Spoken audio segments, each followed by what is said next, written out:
Hello.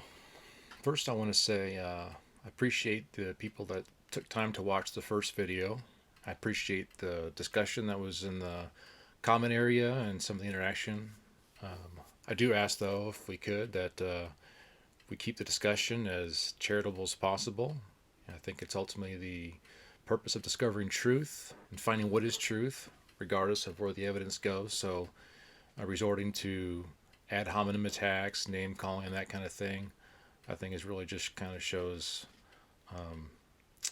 just not charitable discussion. So obviously I can't control people, but I'll leave the comments on so people can have discussion. So, but I'm gonna get into part two. Uh, Again, I mentioned this gentleman that I'll be interacting with his work. His name is Mike Burgandy.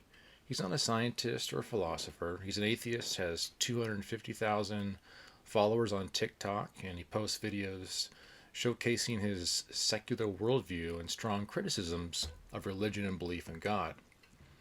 But he speaks very well. He's a lot of conviction, and like I said, he kind of advances. I think is kind of would have like a general swath or a general view of evolutionary theory, atheism, that kind of thing. That to many, it many Christians especially, it seems maybe kind of formidable or challenging to respond to. But ultimately, I want to show that we can respond to it. So, as I said, I'll be interacting with his manifesto, which he calls a secularist survival guide.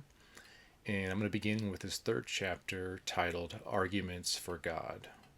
And kind of as we go through his arguments, we will observe the gaps and missteps in his argumentation, his lack of research, and a lot of unproven assumptions. So, in the beginning of this chapter, he begins stating the most common argument I've gotten for God is the argument from design. Now, Mike recognizes such a view as compelling because we naturally intuit that design things must have a designer, especially the complexity of the human body. But he asks, does the sheer complexity of something indicate that it ought to have a designer or conscious intent behind it? And then he says, well, if we want to answer the question of whether or not we were designed by God, then the proper step to take is to ask what human bodies are made of and how those came to be. Now, from the start, Mike's route to answer the design question I find problematic. Why is it, as he affirms, we intuitively infer that something that we see with design must have a designer? Now, I think the simple answer is because it is the most logical step to make. We infer intelligent causation rather than chance and necessity. For example, very simple. If one would never look at an iPhone and think it was a product of chance and necessity. It's illogical to consider. It actually flips logic on its head. In fact, I would say one would have to go against one's own rational logical thinking to infer chance and necessity are behind it. But yet, when it comes to the world around us, which is much more complex than an iPhone, that logical conclusion, that natural inference that the world was designed, is off the table. And one of the most fascinating aspects of the world is that it is full of information. In fact, the more we peer into the depths of the molecular world and the cosmos, we continue to find information, language, data built into its materials, structures, and processes. Now, many will dismiss theists who make arguments from design, placing them in the God of the gaps category, because it's not a scientific option. But let me ask you this. If you were to come upon a message in a bottle while walking along the beach and postulated that an intelligent agent wrote the words on the paper, is that not then falling into an author of the gaps category? Physics and chemistry cannot give us an explanation for the information found inscribed on the paper. We would actually reject a purely naturalistic explanation and logically assume an intelligent agent wrote the message. In fact, we fill in the gap due to the recognition of the identity of intelligence involved in the writing of that note. It is our knowledge of the nature of the gap that demands we postulate an author. Here, the evidence logically leads us to that conclusion. But let's keep going. So Mike says, I should use the word quote. So Mike says, quote, the stuff of life consists of largely organic matter, such as nucleic acids, amino acids, proteins, and phospholipids. These are organic molecules that biologists have a very good understanding of. Some have even been made from scratch in labs, such as the Miller-Urey experiment, out of basic gases found in the early Earth's atmosphere. End quote. So let's evaluate this statement. So how did the stuff of life come about? He does address this point later in the chapter, stating, quote, the material that made up the first cell that became me, as far as we can see, was always there, end quote. He continues, quote, we can trace back every molecule and atom in that cell to the infinitesimally small fraction of time just after the Big Bang, end quote. And he says later, quote, the Big Bang only refers to the rapid inflation of the pre-existing universe, end quote. And then he references Penrose and Hawking in support of a, quote, infinite, eternal, or cyclic universe, end quote. And he concludes, quote, a true beginning is never actually observed. Nothing begins to exist. Things only appear to change through time, end quote. Now, we'll look at these statements later. I just wanted to include them now to show how he accounts for the stuff of life. But let's get back to the first statement that we were reviewing. Now, Mike mentions how biologists have a good understanding of organic molecules, even making them from scratch, such as the Miller-Urey experiment, out of the basic gases in the early Earth's atmosphere. Now here Mike shows his lack of research into the later developments following this Miller-Urey experiment, which happened in 1952. Now when it happened, it was hailed as a great achievement in offering a solution for the problem of life's origin. And in fact, this experiment and its findings were featured in almost every high school and college science textbook, and it continues to this day. The iconic experiment that produced the prebiotic soup, as it became known as, however, was soon disregarded as a plausible theory beginning in the 1960s. The problem with the experiment is that Urey assumed that the Earth's original atmosphere had the same composition as interstellar gas clouds, which many in the scientific community thought at this time. I mean, in the early 60s, geochemists from University of Chicago and Carnegie Institution from the Carnegie Institution noted the abundance of rare gases as found in the interstellar gas clouds, was at least 1 million times lower than the cosmic average on Earth. Now, when I'm speaking of these things, I'm not saying I affirm this view, because I'm not an evolutionist. I don't think this way. But the point is, I'm showing there's a change going on in scientific opinions. But they concluded the Earth's primitive atmosphere was produced by Earth's own volcanoes.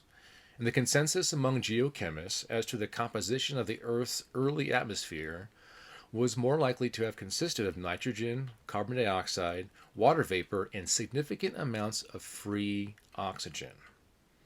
Now, having such elements in the atmosphere would have been hostile for the formation of amino acids, as been confirmed experimentally. Again, what happens when you send an electrical charge in a free oxygen environment? An explosion, not a formation of amino acids. Ultimately, the prebiotic soup never could have existed. Not to mention, there is no reason to believe that life has a tendency to emerge from sloshing about in a soup. Now, one thing that is important to remember is any experiment done by humans that try to imitate what happens in nature, as observed in the Miller-Urey type experiment, is not what really happens in nature. Every attempt to mimic evolution in a laboratory is an example of design, not an example of what really happens in nature. They are ultimately designed randomness experiments. So, again, my point in discussing the Urey experiment is to show that a major breakthrough in evolutionary science, which for many provided the answer to the origins of life, that when it was discredited and dismissed as a plausible option, a change of the facts, the commitment to the ideology continued. Again, it was so influential and pervasive that we have young people like Mike referring to it as fact, and that we create these things from scratch. And ultimately, as was shown, that theory was discredited. But we still tout it today. In fact, the world's most brilliant scientists have failed to duplicate the origin of life in a lab, yet it is logical to still conclude that a non intelligent mechanism was able to manufacture living organisms from amino acids, sugars, and other compounds. Again, it goes against logic and reason to follow the evidence to such a conclusion. But the Darwinist, committed to naturalism, will assume since life exists, a naturalistic process is the only conceivable explanation.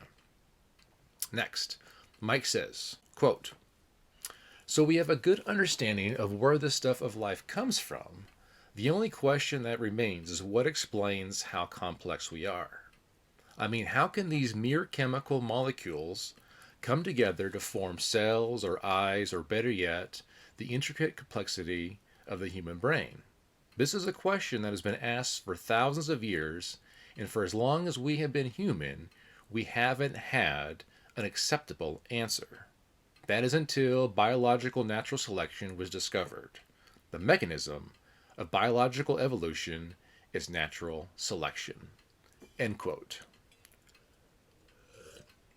So Mike now gets to the conundrum of evolutionary theory, the emergence of a living cell from non-living materials. Now he says this question has been asked for thousands of years, but all the answers up to this point weren't acceptable. Really? I find that statement entirely inaccurate. Now Mike is showing his cards, revealing his pre-commitment to a naturalist view. Now, while evolutionary scientists employ methodological naturalism, a commitment to a mode of investigation that is good for finding out about the empirical world, they understand that the specific methods themselves are open to change and improvement. Science might adopt promising new methods and refine existing ones if doing so would provide better evidential warrant. However, many move from method into metaphysical or ontological naturalism, whereby one has a commitment to a material view of reality, from which all that is deemed outside the view, maybe the supernatural, no personal God working within the physical domain, is automatically rejected. And that is what Mike appears to be doing. I mean, in fact, for thousands of years, many have gladly accepted that God or some deity created the world. And most of the world holds to some form of theistic creation, thus find it acceptable. Now, I'm not attempting to make an ad populum argument, right? The masses determine what is true. But I'm just trying to point out the ignorance and arrogance in his statement. So then, according to Mike, what is the acceptable answer? He says biological evolution. And the mechanism of biological evolution is natural selection. But let's see Mike's presentation of biological evolution. We're looking to see how he gets from a non-living material to a living cell, complex organism. He writes, quote, "Life is a chemical system building upon and restructuring itself over time. This is just what carbon molecule chains do. The bonding and reactive properties of carbon allow it to be one of the sturdiest backbones of life. So how does this explain the complexity of life? Small changes add up over time, and in retrospect are seen as bigger changes. For example, let's say an alien came to Earth and had no understanding of human development at all. The alien is fascinated by the complexity of the human body. It asks me how it works. I show the alien pictures of myself as a baby, then as a toddler, then as a teenager. Suddenly, the alien becomes utterly confused. How, it asks, can the baby become a grown adult? I then explain to the alien how the change is constant, just incremental. Time has elapsed between when those snapshots were taken, and years of small changes add up to become the current, more complex adult version of me. End quote. So there's much to evaluate in this paragraph. I think his first sentence is full of unproven assumptions. He defines life as a chemical system. I'm not sure what he is qualifying life as, but I will ask, are thoughts chemicals? I'll leave that one there for the time being. But then he says, the chemical system of life is building and restructuring itself over time. That is just what carbon molecules do. Stating that is just what carbon molecules do isn't sufficient answer. Speaking about what is isn't the same thing as saying what causes it. How do carbon molecules know how to rebuild and restructure and why? What is it rebuilding and restructuring? What initiated this rebuilding and restructuring process? Carbon is in every living thing, and each species has different genetic information, which means rebuilding and restructuring would require specific instructions for the carbon to rebuild and restructure in a particular species. So he then makes the leap from carbon rebuilding and restructuring to the complexity of life resulting from this process in small changes in which over time are seen as bigger changes. Again, he never explains what or how we go from non-living matter to living complex organisms.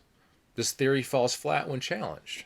First, no one has observed in the fossil record any of these small changes into bigger changes.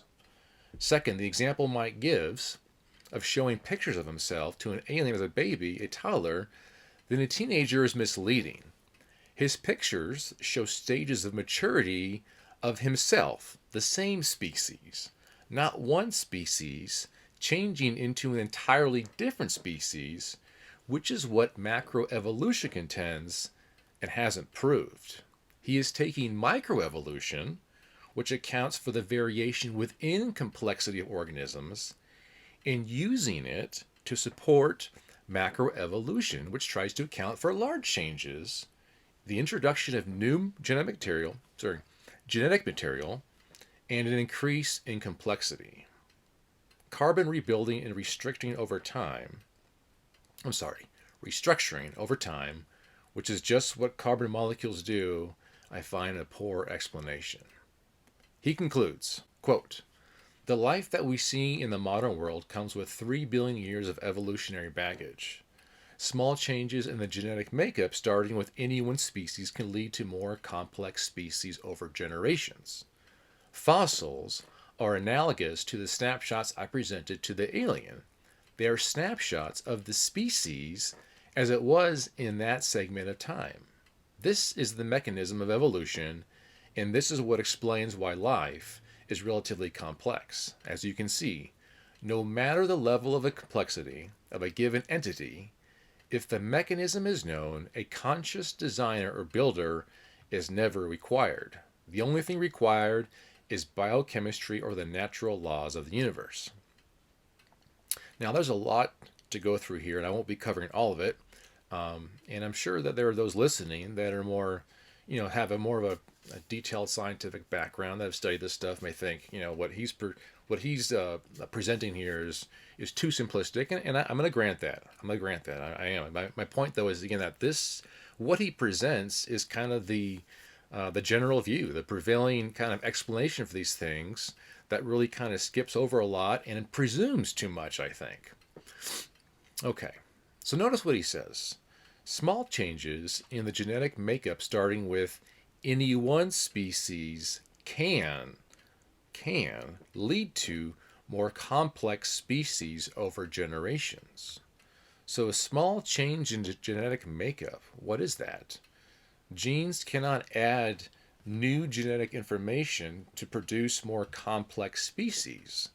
Something must determine a need for a complex change, resulting in the new genetic information to produce such a change. The intermediate fossil forms we have do not show evidence of small changes over generations. Rather, the fossil records show large morphological gaps, which are discontinuities,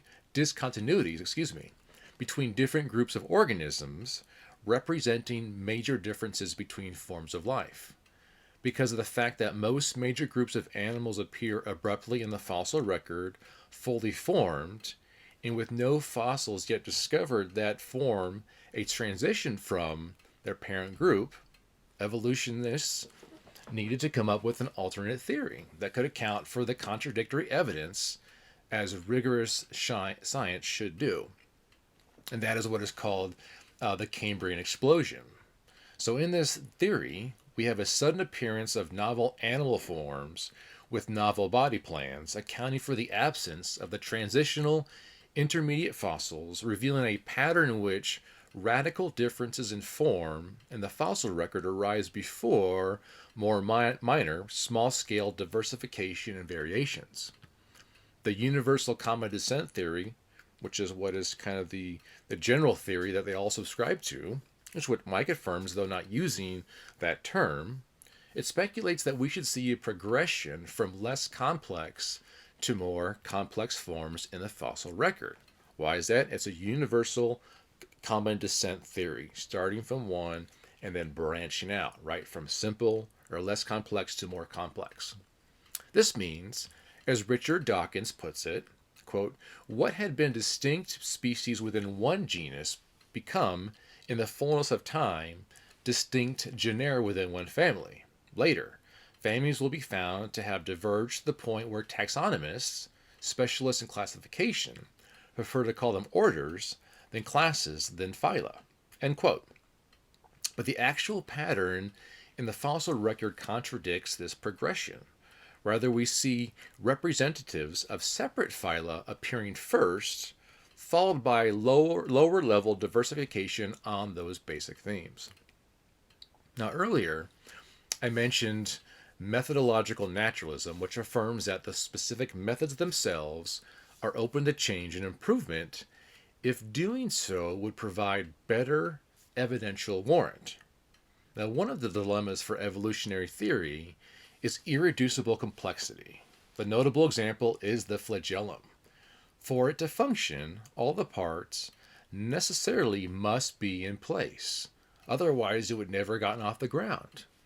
Biochemist Michael Behe advanced the irreducible complexity argument in the mid-90s, which he defines as a, quote, a single system composed of several interacting parts that contribute to the basic function and where the removal of any one of these parts causes the system to cease functioning, end quote. Now, this argument presents a steep challenge for Darwinian gradualism. Critics, though, challenge Behe's argument with the intention of showing that such complexity is no problem for Darwinianism. Excuse me. However, the critics instead advanced their own definition of irreducible complexity and knocked that down, reclaiming Darwinian gradualism as the champion of the day. Now, Behe's responses show that his icy argument is still beyond the reach of Darwinian gradual selection. Now, my point isn't to get into that debate, maybe later.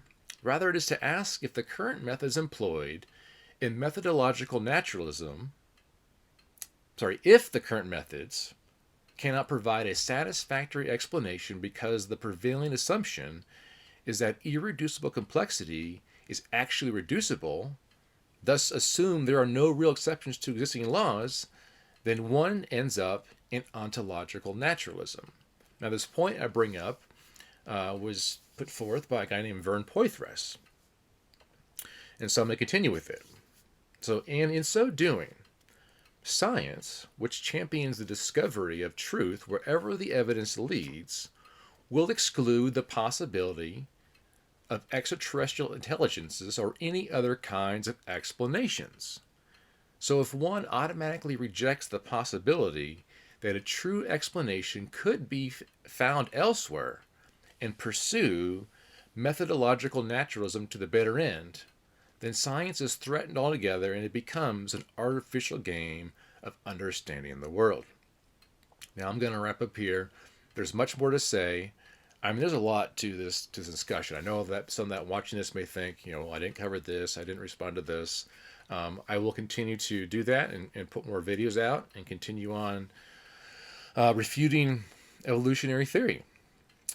So again, I thank you for your time watching this, and thank you for any kind of comments you want to give. All right, take care. I need to make one final point, kind of conclusion to my last statement.